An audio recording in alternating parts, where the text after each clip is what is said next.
Good morning, Papa. Good morning, Mama. Good morning, church. My name is Dr. Mrs. Chidima Samuel. I want to thank God for the wonderful thing He did for me and my family. If you know me, you know my testimony about childbirth and challenges of getting pregnant. In fact, if there is any diagnosis that you know that they have given a so-called barren woman, they gave it to me. The last one was that I have what they call uterine Synechiae. My wombs were gummed together, and there's no how I can have a baby without a surgery and an IVF. The wombs were gummed together, and my two fallopian tubes were blocked. But on this altar, God broke everything. We were saving money for this surgery and the IVF. And I took in. God broke the protocol. God made everything possible. God answered us and gave us a beautiful baby girl. So when the baby was like 1 year, the fear of what I've passed through, I was eager to get pregnant again. Even the first time I met Mama, that was how I told her, welcome to Abba. I said, I won't get belly. So she was like, how old is your baby? I said, it's too young now. I said, Mama, please, I really passed through a lot trying for the first baby. So God showed himself. I took in again. Knowing where I was coming from, gender is not my problem.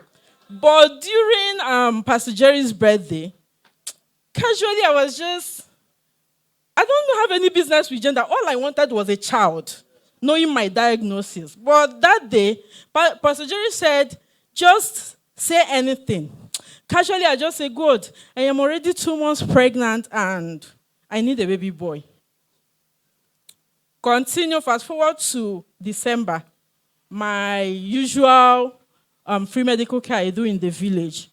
We went there on 29th, and I met one man. He's supposed to wait for me to see the elderly ones first. He was around 45 years old, so he got offended. When he wanted to leave, I called him back and I apologized. So on 31st morning, I went to drop my doctors at the venue. As I was coming back, I dropped by to buy akara, and I saw him with an auntie I know. So the auntie hugged me. I was heavily pregnant. And by rights, when I was pregnant with my first child, I didn't go to the venue because, this fear of confronting village people face to face when you're pregnant. So I protected that one. But this one, I'm not supposed to go, but my second didn't show up. And we had new doctors that there's no how we will leave them at the field working. So I really need to go. The first day I went there, I had to even wear hijab so that nobody will know I'm the one. But the heat that December wasn't favorable. I had to just remove it. So people knew Chidima is pregnant. In fact, everybody in the village knew. So the man, I saw that man that got offended by me. So after every, he said I should buy any amount that he would pay. I just took one. When I wanted to enter the car, he called me back. He said that, do I know that he's a native doctor?